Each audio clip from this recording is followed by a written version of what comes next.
I guess I really don't know what Christmas is all about. Isn't there anyone who knows what Christmas is all about? It's about rocking your Christmas balls off. That's what. Oh, yeah! Grandma got ran over by a reindeer. That's right. Toxic Radio's having a kick-ass Christmas.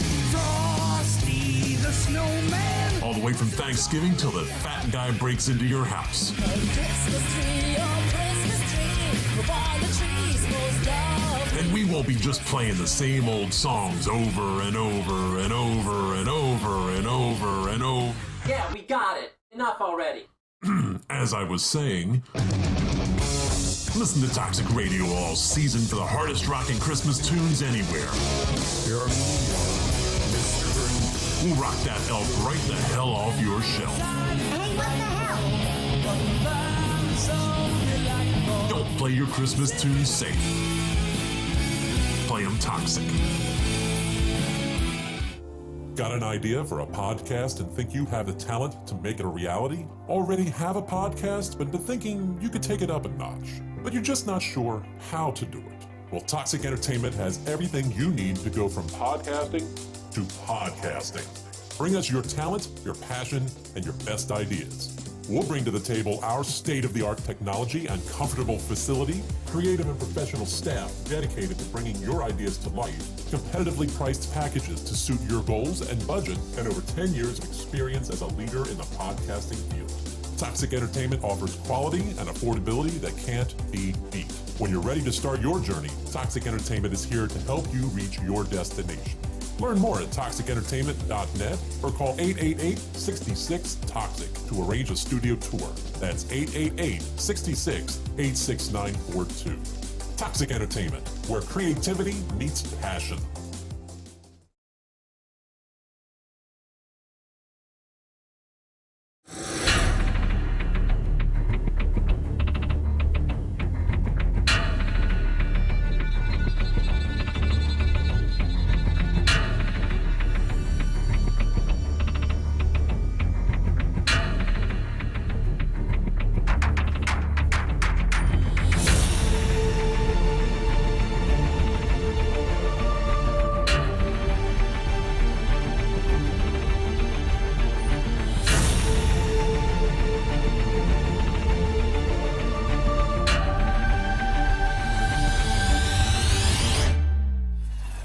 Welcome to Paradelphia Radio. This is Doug Hogate Jr. coming to you from Toxic Radio here.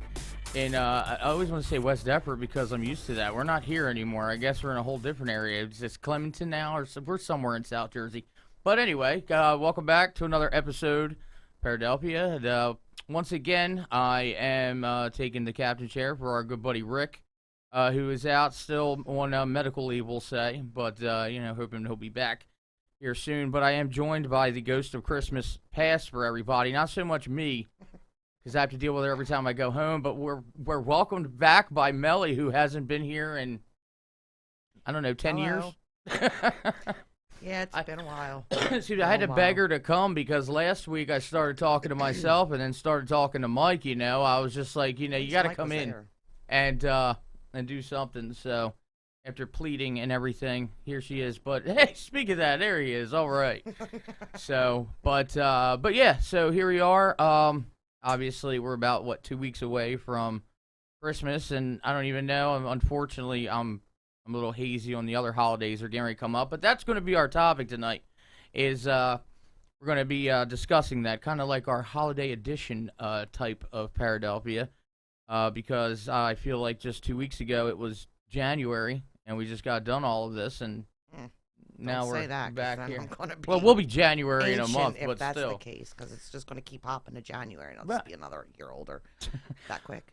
But, yeah. But before we do get into that, I do want to just, again, give a shout-out to Rick, and I also want to mention just over this past week, in fact, it was Friday of last week, as a lot of people know, as I've mentioned, Rick is out medically. He's putting up a good fight, but there is actually a GoFundMe that was started for him and his wife Taryn to kind of help him financially during this tough time. We posted on the Paradelphia page. I know it's been shared on the Toxic Radio page, everywhere on social media. So if you haven't yet, check it out again. Or you can go to GoFundMe. Of course, they give you, for something with a charity, they can't give you a nice, easy, link.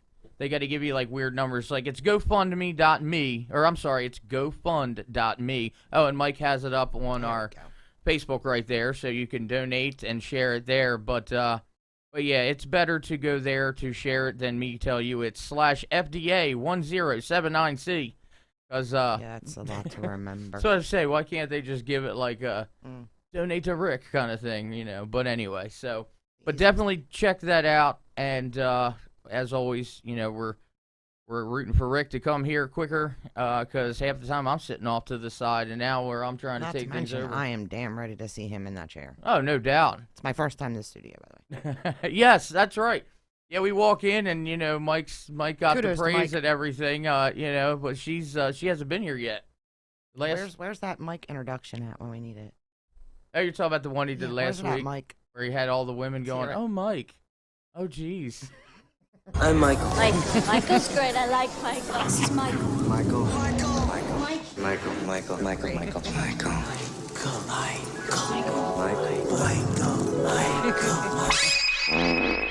I like how it I ends love with it that. almost.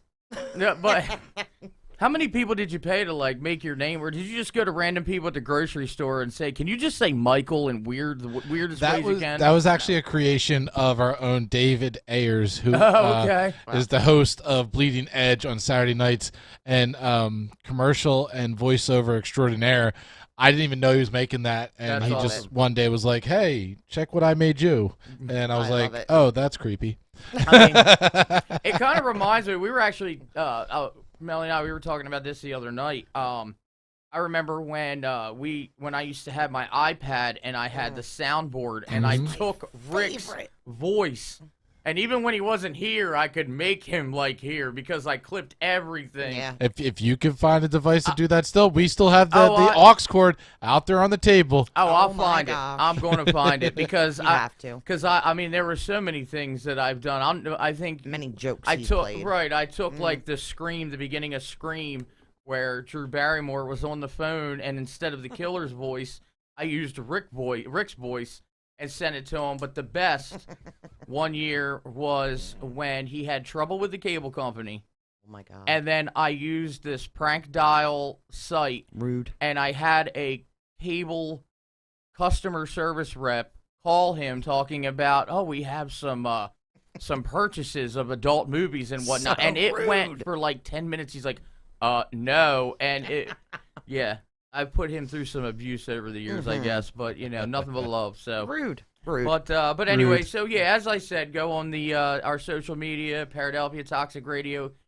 Just search it, and if you can give, hey, anything is definitely appreciated. So. Every penny But anyway, counts. so with that being said, we're going to get right into our discussions here because, as I said, we have all these holidays coming up. Just yesterday, I'm still thinking we're in December, the first 10 days Didn't of I it. just ask you, and excuse me for asking, but is Hanukkah over? Or No, I is it still in? I think Does anybody know? Christmas Eve is the last days of Oh, Hanukkah. is it? Yeah, I yeah. don't know. I'm But- ignorant, I guess. Right. Well, we're going to get into that actually because that is actually. Oh, okay. We're going to talk about Hanukkah's actually a good way to bring it up. But Perfect. what I was just getting ready to say was I knew we were getting closer to Christmas, but I don't know why I thought we were still within the first 10 days of December. And here we are, December, what, wish. 15th, 16th, and I'm like, okay, we're less than 10 days away. Yeah. And you're supposed to remind me of these things. No. But, but yeah, so, and again, that's just Christmas. So, all the other holidays. But again, we'll start off with Hanukkah, which is interesting. I remember I didn't know anything about Hanukkah until when I was younger. I watched the Rugrats special of Hanukkah. I don't know if you remember that because you saw I Rugrats. feel like I do something. Is it Chucky? No, they Is it all one- were. No. And Okay. what they did was, it was like they were telling the story of Passover and everything, and they acted it out. And that was, I mean, I always heard about Hanukkah, but I never knew anything about it because, my family, we Right, celebrate Christian. Christmas. Yeah. But And of course, some people they just know 8 Crazy Nights, Adam Oh, Sandler, absolutely. all We of watched that. that last night at dinner, me and my family. But yeah, to start off with Hanukkah, so we have the 8-day Jewish celebration known as Hanukkah or Chanukah, which I know people kind of go back because Hanukkah and it has a C in front of it. I don't know. Commemorates the rededication during the 2nd century BC of the Second Temple of Jerusalem, where according to legend, Jews had risen up against their Greek-Syrian oppressors in the Maccabean revolt. Wow, I'm having trouble reading here. Hanukkah, which means dedication in Hebrew, means on the 25th of Kislev on the Hebrew calendar and usually falls in November or December. Often called the Festival of Lights, the holiday is celebrated with the lighting of the menorah, traditional foods, games, and gifts. The events that inspired the Hanukkah holiday took place during a particularly turbulent phase of Jewish history. Around 200 BC, Judea, also known as the Land of Israel, came under the control of Antiochus III. He was the king of Syria, who allowed the Jews who lived there to continue practicing their religion. His son proved to be less accepting to it. So, I'm sorry. Oh, okay, sorry. Sharing something. I thought. No. She's correcting me here. Okay, so ancient sources recount that he outlawed the Jewish religion and ordered the Jews to worship Greek gods. In 168 BC, his soldiers descended upon Jerusalem, massacring thousands of people and desecrating the city's holy Second Temple by erecting an altar to Zeus and sacrificing pigs within its sacred walls. Can I just say, what is the whole thing with the sacrificing? That's one thing I've never gotten.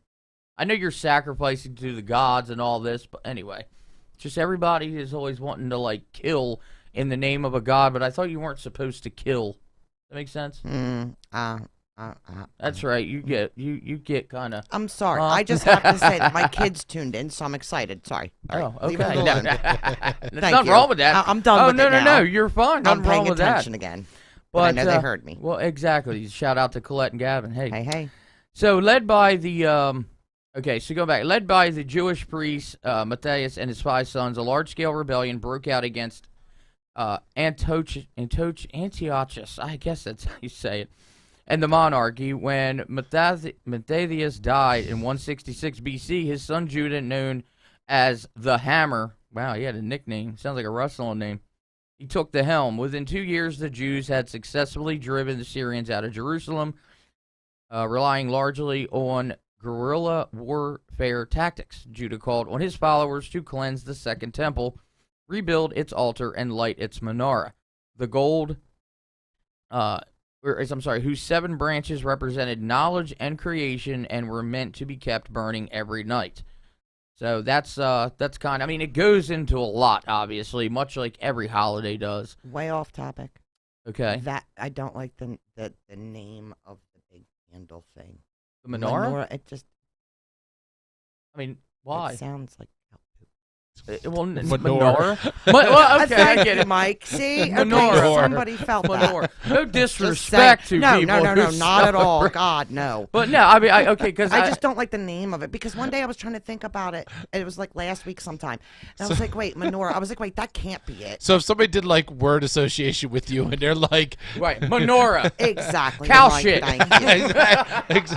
which you can't fault somebody for Well, because no, it's very because close. you're Thank- right. You No, can't I fault somebody agree. for it. No disrespect That is- whatsoever, please. So don't if we're anybody playing, ever think that. just like saying. if we're playing like charades, okay? Oh yeah, you could And be like the a words, cow if the pasture word somehow. is menorah and it's your turn to knock, you're gonna go like moo, How are you going to charade that, homie? go moo. You charade is no talking. Oh well, I don't know how to imitate a cow other than saying moo. Start milking yourself. Yeah, there you go. That's wait. What Don't is it? do that. You Don't can- do that. You can I milk think- anything. don't with do nipples. that. No, don't. No. I take that back. On our next episode of Paradelphia, Doug's Watch going to Doug milk himself. No, that's not. Can it be possible? Oh boy. We're using a Ouija board on here. I so just don't wanted send to me. point that No. out. That I just don't like the name of their candle. they light every night. After all the history of that, you got the whole you don't like. Well, no, because when you said it, I remember thinking about it when I was driving some point last week, and I was trying to think of what the name of that candle was, and then it came to me, menorah, and I was like, wait, that can't be it. That just can't be it. At least you'll never forget it. You'll think menorah. And neither will you, and neither will Mike. I mean, anybody listening, that's you true. guys. So if anybody listening ever gets confused on what is the candle that's celebrated on Hanukkah, I'm just saying. menorah, so there you go. Word There's a association. What did we talk about the other day? I always associate things. that is true. Yeah, there you go. You're welcome. So, but yeah, so there we go. Well, I can't wait to hear what maybe the next one, because I don't know anything else about it. well, let me ask you this. Kwanzaa, because I feel like Kwanzaa is one of those holidays that it's not known as much. I mean, yeah, people obviously, Christmas, they understand like Hanukkah, but like, what do you think you know about Kwanzaa? I know nothing about Kwanzaa. Right. Nothing. Just knowing that it's celebrated around this time of year, and it's Kwanzaa. Now, correct me. This is a question, honest question. Is that an African American holiday? Is that more of the African American religion? Well, I'll tell you what. All right, We'll find out Let's right listen now. to Here Doug. we go. All right. So actually, the name Kwanzaa, it's derived from the phrase Matunda ya Kwanzaa, which means first fruits in Swahili. Oh, okay. Which I thought it would mean something more than first fruits, but that's what it is. Okay, so but they don't have a candle to relate to, so. Well, we they can have relate some fruit I to will. Kwanzaa and cow manure. Well, to Hanukkah. they do have candles associated with it. I'm sorry. So each family celebrates Kwanzaa in its own way, but celebrations often include songs and dances, African drums, storytelling, poetry reading, and a large traditional So meal. I was not completely wrong. No, not at all. Excellent. No. Perfect. So on each of the 7 nights, so where Hanukkah's 8 nights, or 8 crazy nights, Kwanzaa is 7 nights, and the family gathers, and a child lights one of the candles on the Kinara, Kinara, and that actually means candle holder. So they're pretty basic, unlike menorah. Basically, that's translated to just they're lighting the candle on the candle holder. I mean, well, hey, that's what it is, isn't it? It's very simple. But it says, then one of the 7 principles is discussed. The principles called Nguzo Saba, the 7 principles in Swahili, are values of African culture which contribute to building and reinforcing community among African Americans. Kwanzaa also has 7 basic symbols which represent values and concepts reflective of African culture. An African feast called Karamu is held on December 31st. So the candlelighting ceremony each evening provides the opportunity to gather and discuss the meaning of Kwanzaa. The first night, the black candle in the center is lit, and the principle of unity is discussed. Wait, did you say a black candle? The black candle, yes. Wow. They actually have a black candle in the center is pretty lit. damn cool. And then the principle unity is discussed. 1 candle is lit each evening, and the appropriate principle is discussed. And as I said, there's 7 principles. So the first night is unity, to strive for and maintain unity in the family, community, nation, and race. The second one is self-determination. It's to define ourselves, name ourselves, create for ourselves, and speak for ourselves. Third is collective work and responsibility to maintain or to build and maintain our community together and make our brothers and sisters' problems our problems and to solve them together. Then cooperative economics, to build and maintain our own stores, shops, and other businesses and to profit from them together. Purpose, to make our collective vocation the building and developing of our community in order to restore our people to their traditional greatness. And then creativity, to do always as much as we can in the way we can in order to leave our community more beautiful and beneficial than we inherited. And finally, faith, to believe with all of our heart in our people, our parents, our teachers, our leaders, and the righteousness and victory of our struggle. I really like their principles. Well, no, definitely. What they're after. It's pretty cool because, again, when you sit there and, I mean, obviously, I don't mean like, for example, Christmas, what the holiday that, we traditionally celebrate. It's like, yes, it symbolizes, which we're going to learn more in a minute, but the basic symbolizes, it's just Jesus' birthday. And Right. Santa Why Claus don't we delivers get a presents and candle? everything. But see, with these holidays, they actually take each one and they actually discuss it. Like they're See, putting they make it part of their. I had this discussion with Colette, I think probably last week. Like, to me, much like you see on TV, Christmas is the leading up to. Once you get to Christmas Day, it's kind of damn boring. All right. Well, again, they have I'm a just feast. saying, especially when you don't. I mean, Mike, it might be different for you because you have a little one at home. So Christmas Day is. And I have whiskey. All right. Okay. Well, I'm not a That's drinker. isn't that an everyday thing for you? No, I'm just kidding. But when Christmas hits, it's like once everybody opens up their gift, which is my favorite part. Because I love watching people open stuff. But like once that hits, it's like, okay. Well, here's something interesting more about Kwanzaa. Also, is the build up to is what I'm trying to say. So why right. don't we get candles? Okay. I'm sorry, but well, they also, in addition to that, they do have symbolism too, like that. It is also part of the 7 principles, like the crops, fruits, nuts, and vegetables. They have placemat which is usually made from straw or cloth, and directly comes from Africa and kind of expresses history, culture, and tradition. Ear of corn is a symbol. Then you have the 7 candles. So the 7 candles, that's obviously a big ceremonial part of it. And the candle holder, like we discussed, part of it. So. I will put this addition in. Beans, Hanukkah Kwanzaa has 7. We would get jammed with 6, and that's the devil's number, so we can't have 6 candles. Well, and finally with Kwanzaa, on day 7 is when they actually exchange gifts. Because it says they celebrate, it's called Amani. On the 7th day of Kwanzaa, we give meaningful gifts to encourage growth, self-determination, achievement, and success. So they exchange so anyone who celebrates Kwanzaa, they exchange gifts with members of the immediate family, the children, and to promote and reward accomplishments and commitments kept. So it's kind of like, instead of just saying, okay, we're just, gifts, Santa's going to deliver gifts and we're going to give gifts. They're actually, it's kind of like a reward to where when you look at the typical Christmas aspect of it, it's Christmas time, we're going to get gifts. Yeah. So, but it's definitely, I think that's really awesome. I love that. How they, and I also appreciate Hanukkah because that whole 8 crazy nights, or if you want to leave the crazy out of it, not Mike, but you leave the crazy nights out. No matter how much time changes, everything refers to Mike as Mike is crazy. He's Mike the crazy one. He's the toxic guy. Okay, so leads to crazy.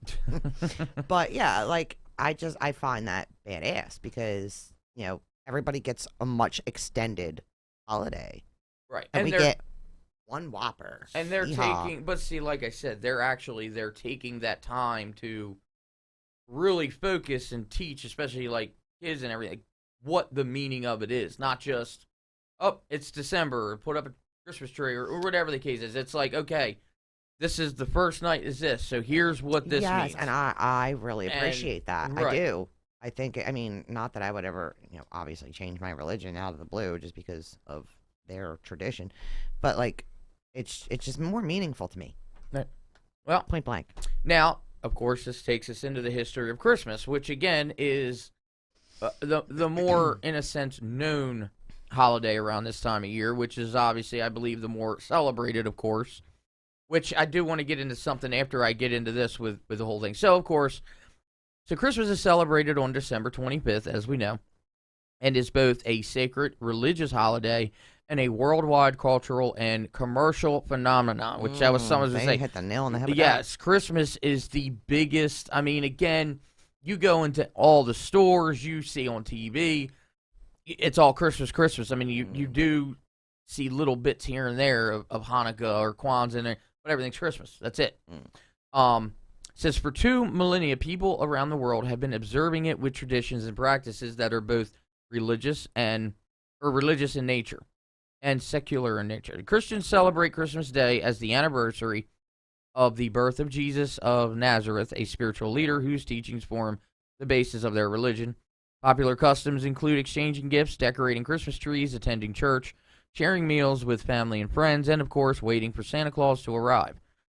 December 25th, Christmas Day, has been a federal holiday in the United States since 1870. How did Christmas start? The middle of winter has long been a time of celebration around the world.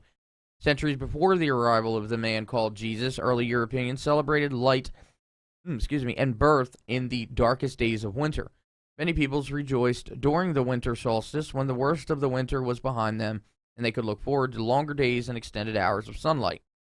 In Scandinavia, the Norse celebrated Yule from December 21st, the winter solstice, through January. In recognition of the return of the sun, fathers and sons would bring home large logs, which they would set on the fire. The people would feast until the log burned out, which could take as many as 12 days.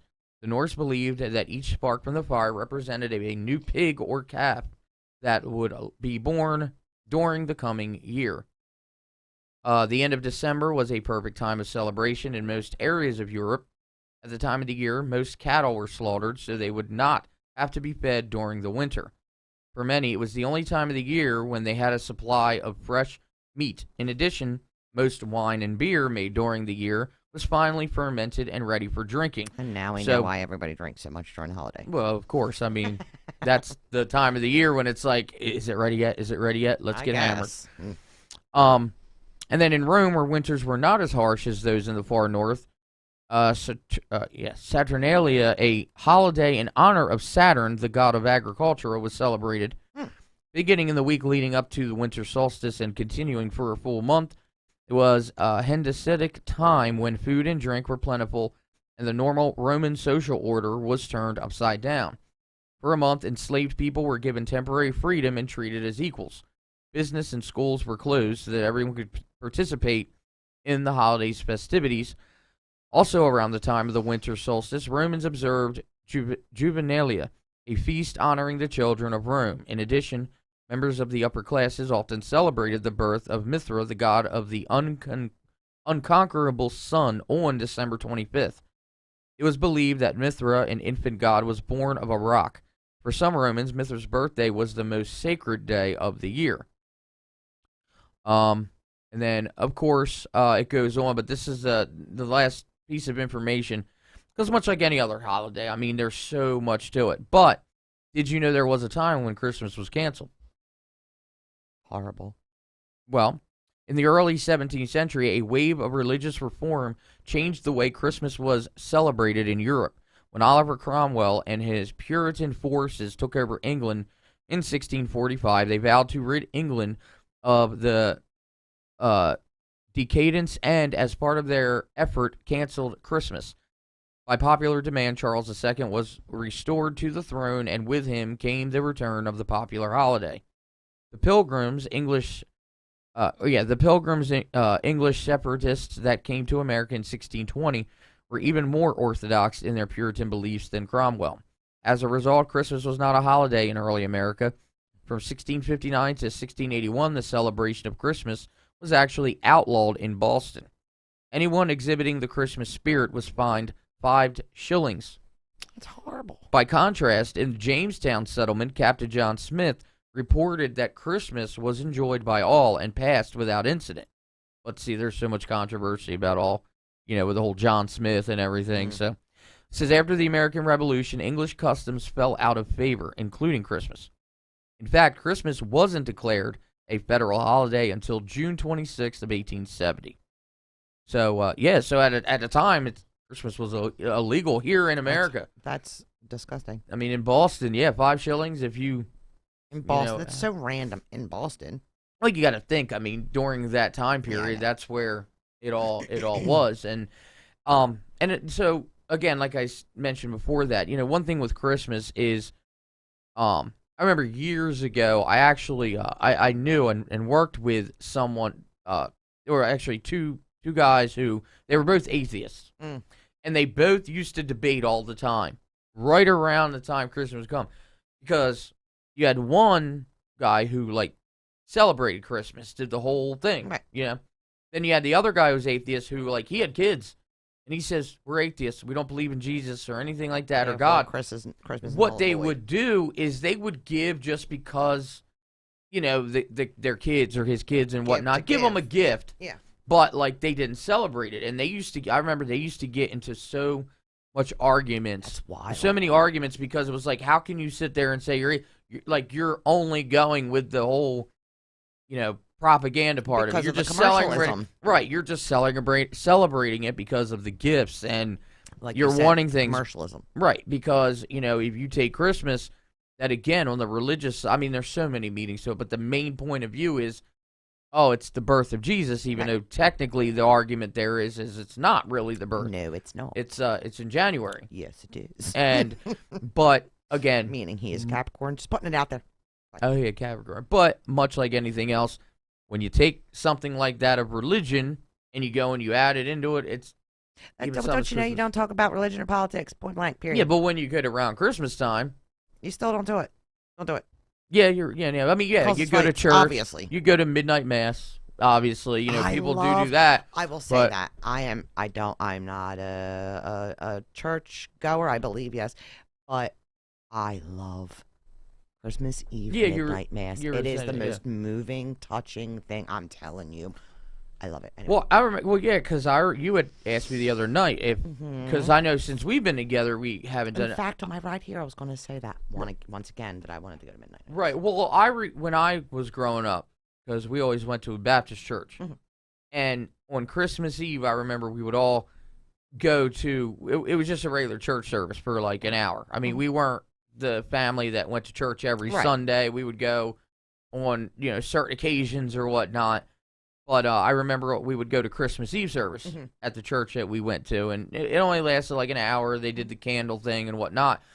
Yeah, but again, the different types of religion, like midnight mass, I love it. which is more of a Catholic type thing. No, it's actually all around. Oh, Yeah, okay. it's I all thought, around. see, I thought because that was my, more My brother's church does it. Right. My uncle's wife's church does it. Yeah, like to and go to church at it's so midnight to great. do It's- that, and then it's- wake up the next day to but do the no, whole it's, Christmas it's thing. so No. moving though. Right. Not trying to turn this toxic radio Well, no, but- station into the holy roller station. But for no, a but minute. it's nice though because with doing that, even if you aren't somebody who regularly goes to you church, will feel the spirit. of it's Jesus the Christ. fact that you're still much like as we read with Kwanzaa and Hanukkah, much like we read it, is you're still putting the religious part of it out there, like the whole meaning of it in a sense. Exactly. You're not just saying, oh, And it just whatever, feels you know. downright damn good. I'm telling Right, you. you're- It's just it really does. not saying anybody that doesn't go to something like midnight No, mass or no, church, no, no, oh my no. God, you're the worst people. That, not meaning that, but that kind of makes it and puts it into, again, making it educational in a sense, like learning what the whole Right. And backing it's just a whole story nother of it. feeling, I'm telling you. Right. I don't know. Like I said, moving on, but like it really is. Yeah, but no, like I said, I mean that those two, I remember they would get into it because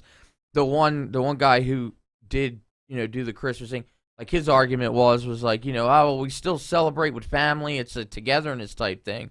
The other one says, oh, you can do that without a Christmas. Like it was just, I mean, they're both it debatable. was crazy. It was just ridiculous. I mean, hey, believe in what you want, but when you're listening to when two you're at people, work, shut the fuck well, up. no, when you're listening, my point to it is you're listening to two people who don't believe in any religion having a religious fight. Oh yeah. That's there's the whole that. point of it. They don't believe in religion. I didn't even think just about believe that that aspect. you I get am buried so and sorry. you're but they're the ones having the religious fight about Christmas. Like that was the whole twist and ass backwardsness of it. I didn't even Yeah. point that out in my own brain. But yeah, Interesting. and don't be somebody to try to chime in and be like, well, the whole Could you real- imagine if there was a religious person that walked up onto the scene and was like, well, let me tell you. Well, no, there were people, but see, it was always the newer people that would try to chime in and just be like, nope, you don't want to do that. They're already arguing about something they Yeah, don't right. believe in. Mm. Oh, yeah, it was like comical in a sense, but kind of like, oh my gosh, do you guys realize you're arguing about a religious topic and That none of you neither believe in one of you religion? believe in. Yeah. Hey. So. Moving on. So yeah, I mean, but all in all, again, I mean, I tell you what, with doing the research before this, I always had a basic idea, obviously, of Kwanzaa, and especially not Kwanzaa. Like, I really didn't know Me anything either. about Kwanzaa, but just the little bit, learning what we just did in this short period of Yeah. time, it's a lot about it. So very informative. right, so because that was another thing too. I always thought like I remember when I was younger, I went to one school from kindergarten to 4th grade, and there was this one kid in the class. Like I believe his family, they were Jehovah's Witnesses. Oh boy. And they didn't. With that, like, you don't celebrate birthdays, you don't celebrate Nothing, any think, at right? all. And I always used to think that was part of the Kwanzaa celebration. No, I did know that much. I that's what I used to think was okay. Well, but no, that was just that's a whole nother side of it. So again, even though you do have those, in a sense, 3 main holidays with like Hanukkah and Kwanzaa and Christmas, I mean, there are so many things that it's all about the end of the year, but I do find it interesting that, take all that away, back in Roman times and whatnot, they celebrated because now was the time that you had most of the food, Meat, you had the alcohol, so food, hence New Year's, that was probably the whole concept of like, like, no, you change a year. Well, so. right, but it's like, hey, we got the alcohol, let's party. Let's party That's it up. why it's a party holiday. Exactly. That's why. So. Because it's the alcohol. Mike, whiskey. Yep. I'm waiting for whiskey. Whiskey. That's a new thing. I gotta find that soundboard. I know it just popped in my head. That used just to like, be my favorite. But thing to play with yeah, here. putting someone on whiskey or something. So, Yep. but yeah, but it's like I said, it's very, especially again with Christmas. I mean, like we mentioned, like the propaganda. I mean, I was seeing Christmas shit up in Walmart and freaking right before Halloween. Back when I used to work at Crack Me. Okay. Yeah, I'll put that out there. They would literally start, because we'd have Christmas shows, and they'd blast Christmas music before Halloween, and I'm like, what is happening? Well, Somebody that's because shoot me in the face. You know the whole psychological part of the music at grocery stores. It's always upbeat and everything. So they figure. No, it's not. No, you know the whole story. We've had this discussion. If you go into grocery stores, they actually have psychological experts that say, okay, the type of music that's played, the way things are laid out in a grocery store, it's all a psychological mind game to get you to buy their stuff. Here is a little interesting story. I used to complain because they used to play the most depressing shit, like breakup music. Really? During the daytime. And I'm like, what if some poor sucker is in here, just lost their mate, because they go in were a bathroom or and whatever the case. drink bleach or something, Right? you know, yeah. And I'm like, why would they play that? Yeah, because I learned that actually in a college class, like that, how you never realize it, but it's like, you know, you ever notice when you go to a store, it's always upbeat music and the way things are positioned, like everything on store things are all on the end caps where it's got the big prices. That's always not the cheapest. It's most likely the most expensive. Let me teach all of our listeners the reason for store. Melly's Christmas shopping advice. No, not just Christmas shopping. This is always store resets is for all us suckers to go out there and buy because they move shit around to confuse you. Yeah. Oh my gosh. This is the true facts. I know it. I did it for 16 years almost.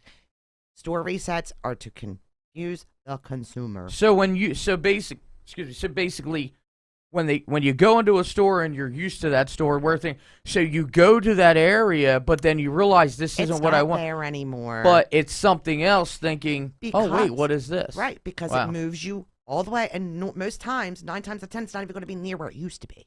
It's going to be all the way across the store to make you walk through the store and purchase other things. Is that why, like, meat and a lot of that stuff's all the way in the back? I mean, that's going to stay in the same spot because, you know, they're not well, no, I move didn't. the refrigeration Well, right, across the okay. Well, store. I didn't know because I didn't know that about. I thought they did remodels and all that, reset. Yeah. Oh, right. Okay. Store resets, like when there's an outside contract that comes in, they're paid to like literally mix everything up, clusterfuck your entire store.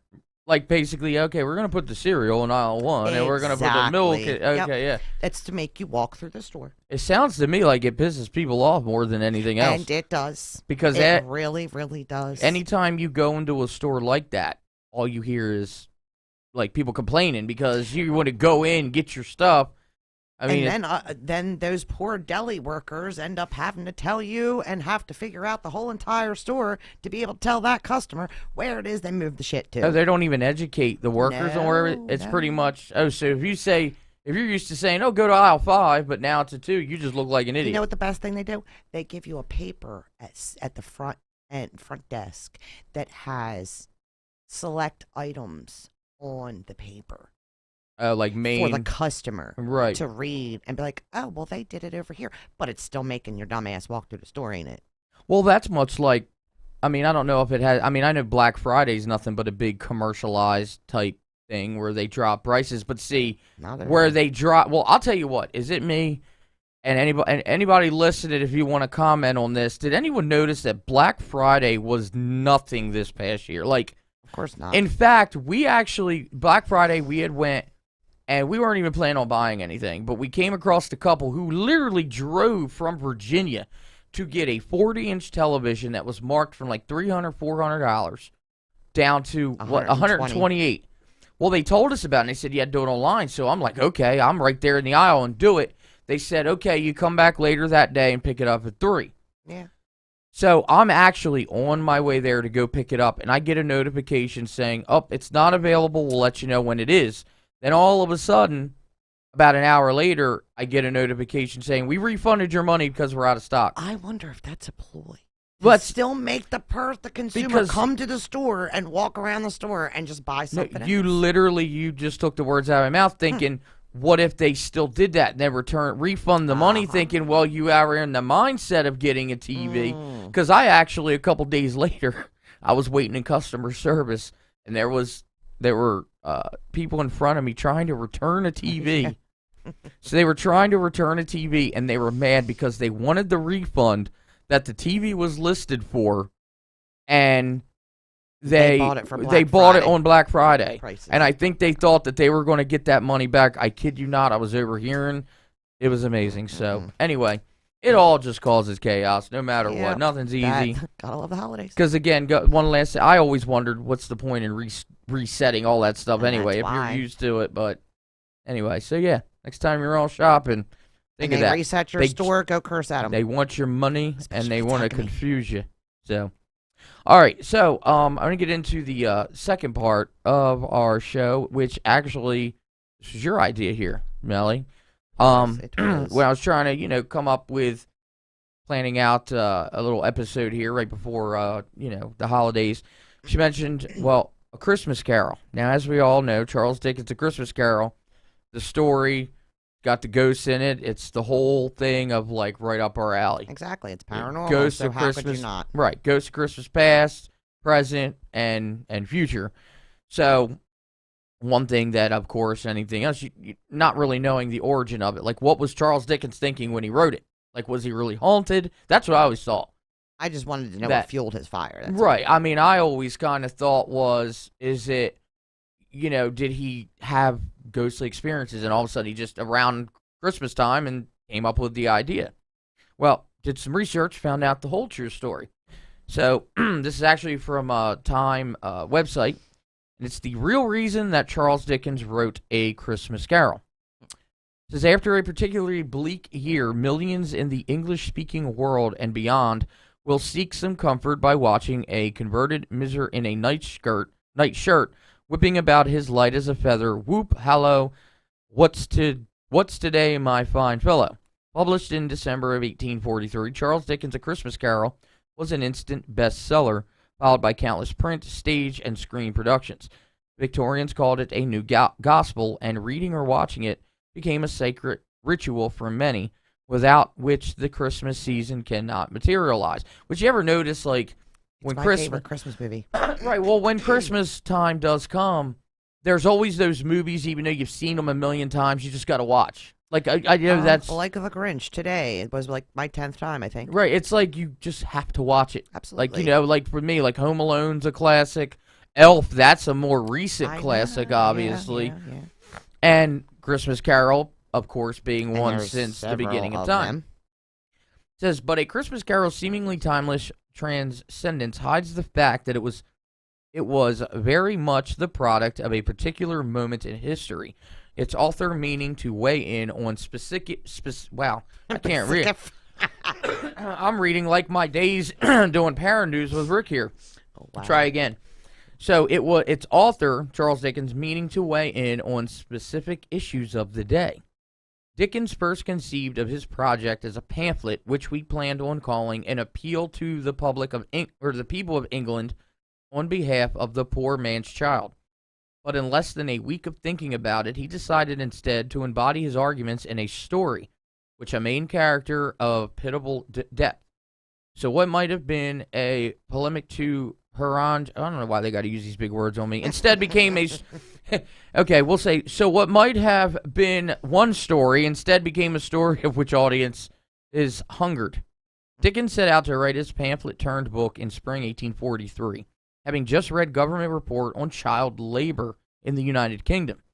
The report took the form of a compilation of interviews with children compiled by a journalist friend of Dickens that detailed their crushing labors.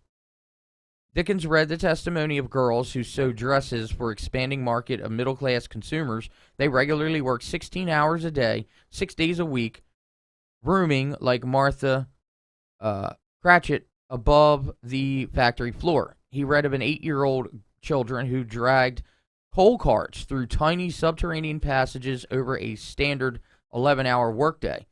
These were not exceptional stories, but ordinary. Dickens wrote to one of the government investigators that the description left him stricken. This new brutal reality of child laborers was the result of revolutionary changes in British society. The population of England had grown 64% between Dickens' birth in 1812 and the year of the child labor report. Workers were leaving the countryside to crowd into new manufacturing centers and cities. Meanwhile, there was a revolution in the way goods were manufactured. Cottage industry was appended by a trend towards workers serving as unskilled cogs, laboring into the precursor of the assembly line, hammering the same nail or gluing the same piece as an 11-year-old Dickens had to do, hour after hour, day after day. More and more employers thought of their workers as tools, as interchangeable as any nail or glue pot. Workers were becoming little commodities, not individual humans, but mere resources, their value measured to the halfpenny by how many nails they could hammer in an hour. So in order to work, they figured, how many nails can you hammer? You're hired. Anyway. Okay. But in a time of dearth, the 1840s earned the nickname the Hungry Forties. The poor took what work they could arrange, and they worked for the lowest wages, children. Popular theories about how or whether to help the poor often made things worse. The first was the widespread sense that poor people tended to be so because they were lazy and immoral, and that helping them would only encourage their malingering. If they were to be helped, it should be under conditions so awful as to discourage people from seeking that help. The new workhouses were seen as the perfect solution, where families were split up, food was minimal, and work painful. Those who are badly off, says the unreformed Scrooge, must go there. So in other words, they looked at people who were poor and struggling as just a drag on society, and they figured guess that's what the ghosts represent. Well, they figured, okay, well, the best way so this can stop is let's put them in the worst possible situation. I'm just trying to parallel this with the characters. Right. Well, this is what's happening. So if Dickens found these solutions cruel, what did he offer? Frederick Engels read the same report on child labor that Dickens did, and his collaborator Karl Marx envisioned an eventual revolution. Dickens was very much an anti-revolutionary. In fact, he implied that revolutionary was the fearsome consequence of not solving the problem some other way. This boy is ignorance, the girl is want. Beware them both and all of their decree, but most of all beware this boy, for on his brow I see that written which is doom, unless the writing be erased. It's amazing how they wrote and talked back then, spoke back then. Thomas Paine, in the foregoing generation, had argued the rights of man for kind of system of welfare, including tax credits and help raising children, old age pensions, and national disability insurance. But Dickens wasn't a system thinker, nor was he a proto-socialist. What he did propose in A Christmas Carol, which he scribbled out in less than 2 months in the fall of 1843, intended it, in his words, as a sledgehammer blow, was still radical in that it rejected the modern ideas about work and the economy. What he wrote was that employers are responsible for the well-being of their employees.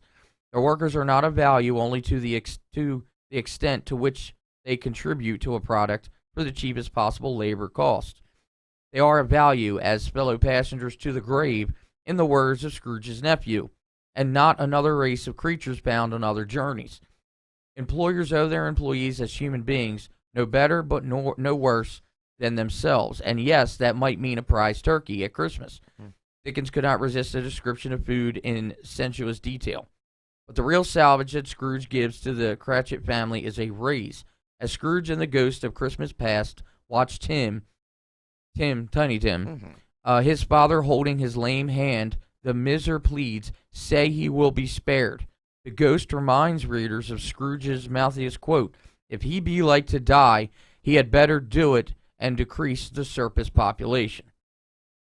And then finally here, oh God, the ghost growls to hear the insect of the leaf pronouncing onto the too much life among his hungry brothers in the dust. In other words, Dickens reminded his 19th century readers and today's not to mistake their good fortune of landing in a high place for their work.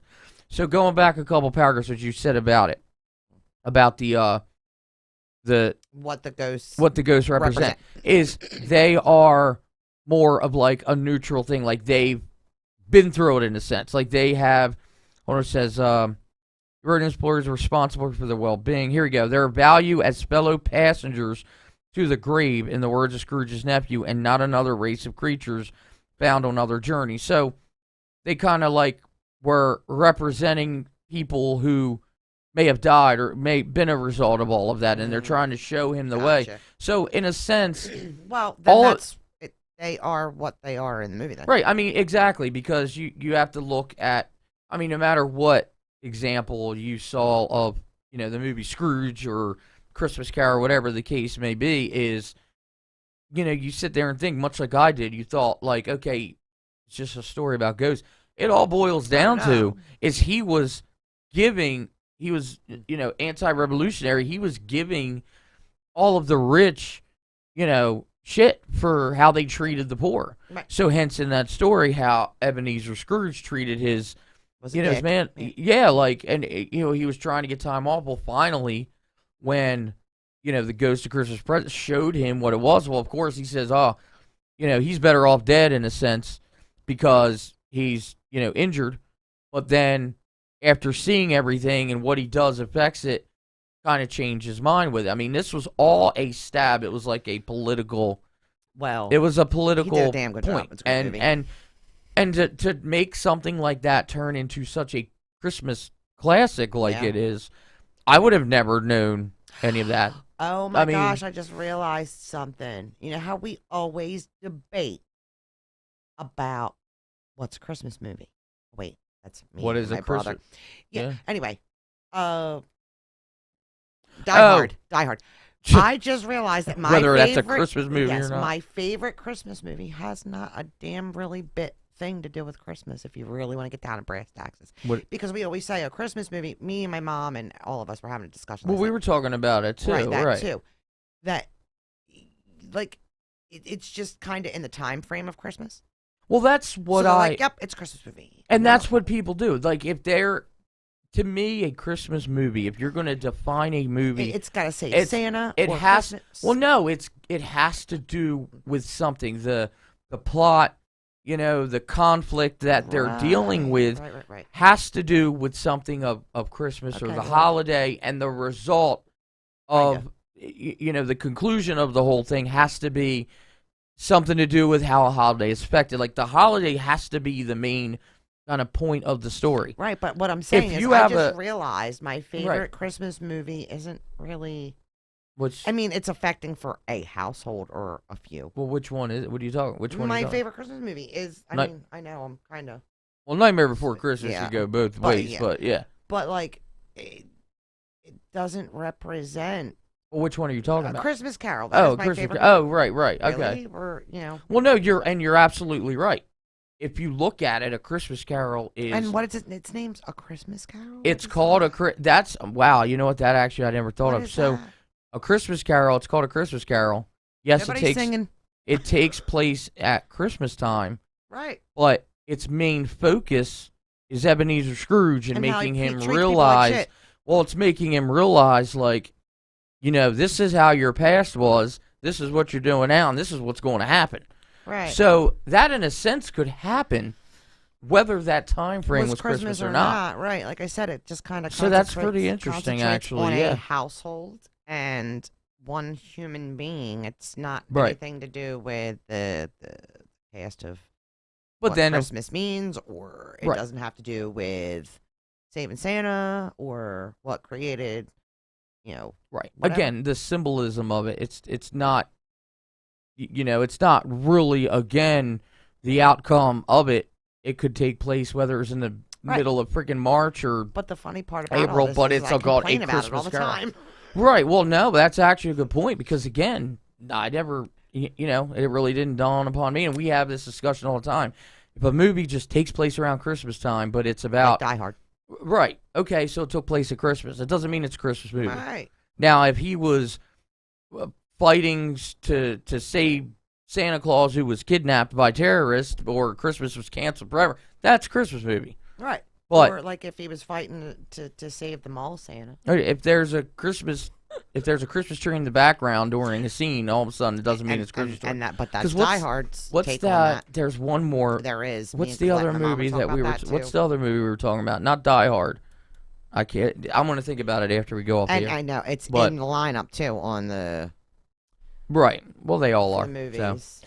But yeah. So all in all, as we're getting here towards the end of the show, is when you sit there, no matter what you celebrate, and again, even if it's a holiday there's so much that goes on. I mean, again, I told the story about the two guys I used to work with who were atheists, and the one guy didn't really like celebrate anything. I mean, it's just different. It just goes to show where we all have our own way of celebrating it. It's just how and why, even though you have that main objective, but it all boils down to getting free stuff and some people And in our exchanging or religious- regifting. In our religion, we can go into saying that it is paranormal because Jesus Christ resurrected from the grave. Again, you're trying to get Boom. religion all into it and everything because Mike found it interesting. yeah, drop the mic, right? So There we go. but anyway, so there you have it. I mean, even me telling the story of it, like I said, there was a lot that I didn't realize before Hey, you playing wanted this. So me here, so I'm I'm just not. saying. I didn't complain once.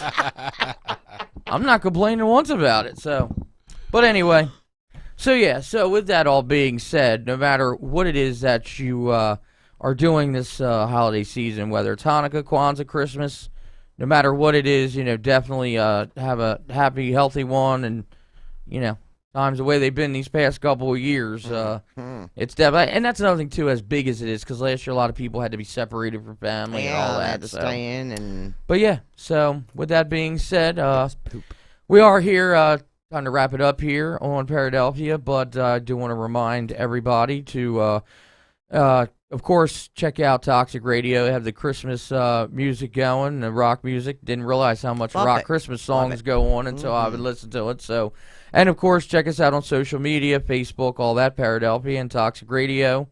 And check out all the other great shows here on Toxic Radio through the week and the replays. But other than that, this is Doug, and for Melly, we're wishing you guys Merry Christmas, Happy Hanukkah, Happy Kwanzaa, Happy whatever it is.